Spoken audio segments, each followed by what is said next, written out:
প্রতি মাসে 25-30 হাজার টাকা আমার খরচ খরচা বাদ দিতে থাকে। বিঘা প্রতি 8 মণ 10 মণ। 45 টাকা 48 টাকা কেজি পাবো আমি। এখানে ধরেন এই জায়গায় আছে আমার 15 কাঠা আছে। এটা সব মৌসুমে হয়। তবে আমার এই জাতটা শীত মৌসুমে একটু বেশি ফলন পাওয়া যায়। সুপ্রিয় কৃষিপ্রেমী ভাই বোন ও বন্ধুরা, আজকের নতুন আরেকটি প্রতিবেদন নিয়ে আপনাদের সামনে আসলাম। আজকের প্রতিবেদনের উদ্দেশ্য হচ্ছে আমাদের একটা পুরাতন চাষাবাদকে নতুন করে উপস্থাপন করা।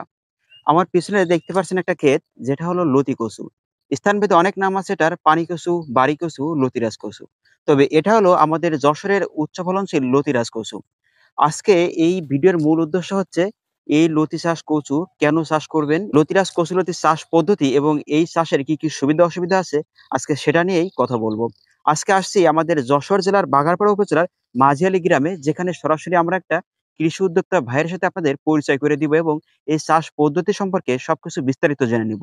সুপ্রিয় দর্শক শ্রোতা, আমাদের জমিতে এখন দেখা যাচ্ছে একজন কৃষি উদ্যোক্তা। তো সরাসরি আজ কৃষি উদ্যোক্তা ভাইয়ের সাথে পরিচিত হবো এবং এই চাষ পদ্ধতি সম্পর্কে বিস্তারিত আপনাদের জানানোর চেষ্টা করব। তো দাদা, আপনার নামটা কি? আমার নাম সোহাগ বিশ্বাস। এটা আপনারই ক্ষেত নাকি? হ্যাঁ, আমারই ক্ষেত। তো দাদা, এটা কি আছে কি আপনার লতি কচুর এই মানে কচু লতি সংগ্রহ করার দিন নাকি? হ্যাঁ, আজকে আমার সংগ্রহ করার দিন। এটা হচ্ছে আপনার হচ্ছে সপ্তাহে ১ দিন সংগ্রহ করতে হয়। তা নাহলে ফলন পাওয়া যাবে না। মানে সপ্তাহে একদিন আর মাসে 4 দিন, তাই তো? মাসে ৪ দিন, সপ্তাহে ১ দিন। লতি কচুর কি বিভিন্ন জাত ভেদ আছে নাকি একই লতি অবশ্যই কচু? আছে। জাতভেদ অবশ্যই আছে। যেমন? যেমন ধরেন লতিরাজ কচু আছে, পানি কচু আছে, আবার বাড়ি 1 আছে, বাড়ি 7 পর্যন্ত আছে।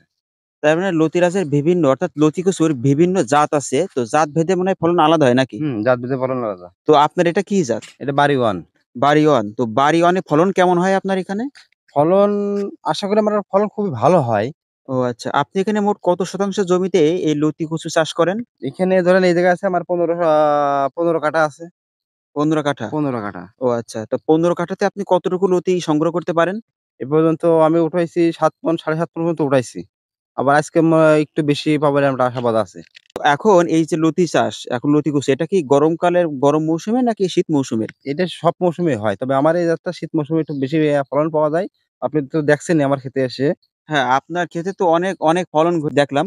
আমি এর আগে যত জায়গায় লতি কচু নিয়ে প্রতিবেদন করেছি, লতি কচু চাষের জমি দেখেছি, সেই তুলনায় মোটামুটি এখানে বেশ ভালো ফলন পেয়েছি। কেননা এমনিতে এখন শীত মৌসুম, শীত মৌসুমে কিন্তু লতি কচু এর ধর বা ফলনটা অনেকটা কমে যায়। কিন্তু এই জমিতে দেখলাম অনেক বেশি ফলন।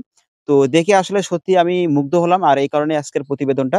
তো এই যে এত মানে এই সিজনেও মূলত শীত মৌসুমে অন্যান্য জমিতে দেখলাম, অর্থাৎ লতি কচুর জমিতে দেখলাম ধর কম। তো আপনার এই জমিতে এত ধর আসলে এটা কিভাবে কি করলেন? ওই জাতের সময় জাতের আছে। জাতের ইয়ে আছে, হুম, তাই না? জাতের জাত পার্থক্য ভেদ। আছে। ও আচ্ছা। এটা আছে কোন জাতের? এটা বাড়ি 1। বাড়ি ওয়ান। তো এই যে এই লতি কচু চাষ আপনি করেন, তো এখান থেকে মোটামুটি ইনকাম কেমন? এখন বাজার দর কেমন এই লতি কচু? বাজার দর ধরেন পাবো ৪৫ টাকা ৪৮ টাকা কেজি পাবো আমি। ৪৫ টাকা ৪৮ টাকা? হুম। এখনো শীত মৌসুমে এখনো ৪৫ টাকা ৪৮ টাকা কেজি এই লতি কচু। তো এখানে তার মানে আপনার মাসে টোটাল কত টাকা ইনকাম হয় বলে আপনার মনে হয়? মাসে ধরেন প্রতি মাসে ২০ ২৫-৩০ হাজার টাকা আমার খরচ খরচা বাদ দিতে থাকে। মানে ২৫-৩০ হাজার টাকা খরচ খরচ খরচা বাদ বাদ দিতে। দিয়ে থাকে এই ১৫ কাঠা জমি থেকে। জি। ১৫ কাঠা জমি। অর্থাৎ প্রায় ২৫% বা ২৬% জমি থেকে ইনার প্রতি মাসে কত থাকে? ওই ২৫-৩০ হাজার টাকা থাকে। ২৫-৩০ হাজার টাকা থেকে যায়। আর খরচ কেমন এমনিতে? ধরুন প্রতি সপ্তাহে লতি কাটতে হবে, সার দিতে হবে। আবার লতিতে ধরেন একা কাটা সম্ভব না। হ্যাঁ। এতে শ্রমিক নেওয়া আছে, এতে নিড়ানো আছে, পানি দেয়া আছে, স্প্রে করা আছে। বিভিন্ন খরচ আছে আরকি।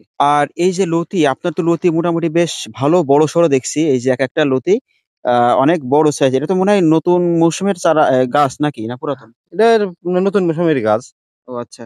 তো নতুন মৌসুমের গাছ থেকে যে এত বড় একেকটা সাইজের লতি দেখা যাচ্ছে, এখানে তো বেশ চিকন মোটা সব ধরনের হ্যাঁ, লতিই সব আছে নাকি? ধরনেরই আছে। এই চিকন মোটা কি আলাদা দাম নাকি? হ্যাঁ, আলাদা দাম। ও আচ্ছা, আচ্ছা। এখানে একেকটা, এখানে মোটামুটি মোটা যে লতি আছে, মোটা লতি কতগুলোতে কেজি হবে? মোটা লতিতে ধরেন ১২-১৩ টা, উপরে ১৫ টায় কেজি হবে। ১৫-১৫ টাই কেজি, হ্যাঁ, তাই তো? ১৫-১৬ টায় কেজি হবে। তাহলে তো বিশাল ব্যাপার। ১৫-১৬ টা লতিতে ১ কেজি হয় এই যে এই সাইজের লতি। তো এই যে এত ধর আসে, আপনি এই যে লতির সাইজও বেশ বড়, মোটা, আর এত যে প্রতিটা গাছে, গাছে যে এত পরিমাণে ফলন, এত পরিমাণে ধর। তো এই ধর আসার রহস্যটা কি? আপনি কিভাবে এই ধরগুলো আনতে পারলেন? কোন ওষুধ বা কোন সার বা কিভাবে কি? এখন তো ধরেন মাল তো দেয়ার মালিক উপর আল্লাহ। আমার তো শুধু ট্রিটমেন্টটা চালায় যাইতে হবে। হ্যাঁ, তা তো ঠিক। আর কোন সপ্তাহে কোন সারটা দিতে হবে এটা জানতে পারলে তো আমার ট্রিটমেন্ট হয়েই গেল। ও আচ্ছা। তো কি, কি সার প্রয়োগ করলে লতি ধরে বেশি, বড় হয় বেশি? এটা ধরেন প্রথমত মূলত দিতে হবে মাটিতে স্প্রে করতে হবে। তারপরে তো ধরেন সার তো আছে। এক সপ্তাহে এক রকম সার দিতে হয়। সুপ্রিয় দর্শক, এখন আরেকটি কৃষি উদ্যোক্তার কাছে আমরা পরামর্শ নেব এই লতি সম্পর্কে। তো কাকা, আপনি কি এই লতি চাষ এটা আপনি কতদিন ধরে করে আসছেন? তা ৫ বছর। আপনি কিভাবে, মানে কতটুকু ফলন পান বিঘা প্রতি? বিঘা প্রতি ৮ মণ ১০ মণ। বিঘা প্রতি ৮ মণ ১০ মণ। ও আচ্ছা, তাহলে তো মোটামুটি বেশ ভালোই হয়। আপনাদের এখানে বর্তমানে কতটুকু জমিতে লতি চাষ করেন আপনি? আমি ১৫ কাঠা। আপনি ১৫ কাঠা জমিতে লতি চাষ করেন। ও আচ্ছা, তাহলে তো বেশ ভালোই। আপনার কি এই শুধুমাত্র এক মৌসুমের চারা লাগানো নাকি অন্যান্য মৌসুমের চারাও আছে? এক মৌসুমেও লাগানো। কোন জাতের চারা আপনি রোপণ করেন? বাড়ি 1। বাড়ি 1। তো দেখলেন আপনারা, বাড়ি 1 কচু লতি চারা থেকে কিন্তু বেশি পরিমাণে ফলন পাওয়া যায়। সরাসরি আমরা কৃষি উদ্যোক্তার কাছেই পরামর্শ নিয়ে দেখলাম। তো এই যে নতুন যারা লতি চাষী আছে তাদের উদ্দেশ্যে আপনার কি পরামর্শ থাকবে এই লতি কচু নিয়ে? যারা নতুন লাগাতে চাচ্ছেন তারা আমি মনে করি জাত দেখে নেবেন। প্রথমত জাত দেখে নেবেন। হ্যাঁ। কারণ কিছু অসাধু ব্যবসায়ী আছে, তারা ধরেন চারা অর্ডার পালে যেকোনো চারা মেরে দেবে। কিন্তু এটা নিয়ে আমার মনে হয় কোনো পক্ষপাতী না। যারা চারা নেন না কেন, তারা যেকোনো কৃষকের কাছ থেকে নেন। আপনি কি এখান থেকে এই যে লতি জমি দেখছি এখানে যে পরিমাণে ফলন অন্যান্য জমির থেকে বেশ তুলনায় বেশ ভালো ফলন হয়েছে এবার দেখছি। তো আপনি কি এই জমিরই চারা দিতে পারবেন? হ্যাঁ, অবশ্যই দিতে পারবো। যদি কেউ চারা আপনার থেকে নিয়ে সে চাষ করতে চায়, মানে সব জায়গায় কি দিতে পারবেন সারা হ্যাঁ, দেশে? সারা বাংলাদেশে দিতে পারবো। প্লাস এর সাজেশনও আমি দিতে পারবো। আচ্ছা। সারা দেশের ভেতরে অর্থাৎ বাংলাদেশের ভেতরে যদি কারো লতিরাজ, কচুরলতি, বাড়ি 1 জাতের চারা যদি প্রয়োজন হয় তাহলে সরাসরি আমাদের স্ক্রিনে দেওয়া নম্বরে যোগাযোগ করতে পারেন। সরাসরি এই কৃষক ভাইয়ের পরামর্শ নিয়ে এনার কাছ থেকে এই জাতের লতি কচুর চারা আপনি সংগ্রহ করে নিতে পারবেন। আচ্ছা, এখানে যে লতি কচুর গাছগুলো দেখছি খুব সুন্দরভাবে সারিবদ্ধভাবে সাজানো বা লাগানো রয়েছে। তো একটা গাছ থেকে আরেকটা গাছের দূরত্ব কতটুকু দূরত্বে লাগানো হয়? ১ হাত। ১ হাত একটা আর গাছের হ্যাঁ, আর চলাফেরার রাস্তা আছে ১.৫ হাত। মানে এক লাইন থেকে এক লাইন ওটার দূরত্ব হচ্ছে ১.৫ হাত। ১.৫ হাত। আর একটা গাছ থেকে আরেকটা গাছের দূরত্ব হচ্ছে ১ ১ হাত। হাত। এভাবে লাগানো। জি। তো এখানে আপনার তো কাঠা, তাই না? হুম। কাঠা বা এখানে কাঠা চুক্তি অর্থাৎ প্রতি কাঠাতে কতটুকু চারা লাগে? কাঠায় আছে ২০০ পিস চারা লাগে। মানে প্রতি কাঠাতে ২০০ পিস চারা লাগে এই লতি কচুর চারা, তাই তো? হুম। এই মৌসুমের গাছ থেকে এখান থেকে টোটাল কতদিন আপনি ফলন পাবেন? এটা মনে করেন পাবো আপনার আছে বৈশাখ মাস পর্যন্ত পাবো আমি ফলন। বৈশাখের আদানি পর্যন্ত, ব ১৫ পর্যন্ত। মানে বৈশাখ মাস পর্যন্ত আপনি এই লতি গাছ থেকে ফলন পাবেন। হুম। আর এই গাছটা লাগানো কবে? আষাঢ় মাসের দিকে লাগানো। মানে বাংলায় বাংলা আষাঢ় মাসে লাগানো, যেটা সামনের বছর বৈশাখ মাস পর্যন্ত ফলন একটানা পাওয়া যাবে, তাই পাওয়া তো? যাবে। আবার এই আগামী মাস থেকে লতির ধরা যাবে কমে।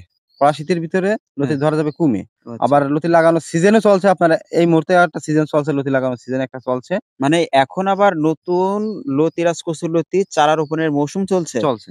ও আচ্ছা, আচ্ছা। এটা কোন লতি নাকি? এটা ওই একই লতি, আমার এই লতি চলছে। বাড়ি 1 এখন লাগানোর মৌসুম চলছে। হ্যাঁ, আজকে আমার সংগ্রহ করার দিন। এটা হচ্ছে আপনার হচ্ছে সপ্তাহে ১ দিন সংগ্রহ করতে হয়। তা নাহলে ফলন পাওয়া যাবে না। মানে সপ্তাহে ১ দিন আর মাসে ৪ দিন, তাই তো? মাসে ৪ দিন, সপ্তাহে ১ দিন।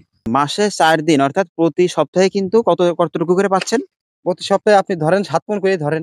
৬ মণ ৭ মণ এরকমই পাওয়া যায়। মানে ১৫ কাঠা জমি থেকে প্রতি সপ্তাহে ৬ থেকে ৭ মণ করে লতি উনি সংগ্রহ করতে পারেন। তার মানে মাসে ধরেন ২৪ থেকে ২৮ মণ লতি সংগ্রহ করা সম্ভব। যেখানে প্রতি কেজি এখন কত ৪০-৪৫? ৪০-৪৫। ৪০, ৪৫, ৪৮ এমন করে। সুপ্রিয় দর্শক শ্রোতা, আপনারা দেখলেন সরাসরি একজন কৃষি উদ্যোক্তা ভাইয়ের সাথে পরামর্শ নিয়ে যে কিভাবে লতিরাজ চারা রোপণ করতে হয়। এখন চলছে নতুন কচু লতি চারা রোপণের মৌসুম। তো যদি কারোর লতি কচুর চারার প্রয়োজন হয় তাহলে সরাসরি আমাদের স্ক্রিনে দেওয়া নম্বরে যোগাযোগ করতে পারেন। সুপ্রিয় দর্শক শ্রোতা, এতক্ষণ দেখলেন আপনারা লতিরাজ কচু লতি চারা কিভাবে রোপণ করতে হয়, এটার সুবিধা অসুবিধা। তো আপনারা চাইলে সরাসরি এই স্ক্রিনে দেওয়া নম্বরে যোগাযোগ করে লতি কচু চাষ সম্পর্কে পরামর্শ নিতে পারেন। তো যাই হোক, আজকের এই প্রতিবেদনটি এ পর্যন্তই। যদি সম্ভব হয় ভিডিওটি শেয়ার করে টাইমলাইনে রেখে দেবেন এবং সকলকে দেখার সুযোগ করে দিবেন।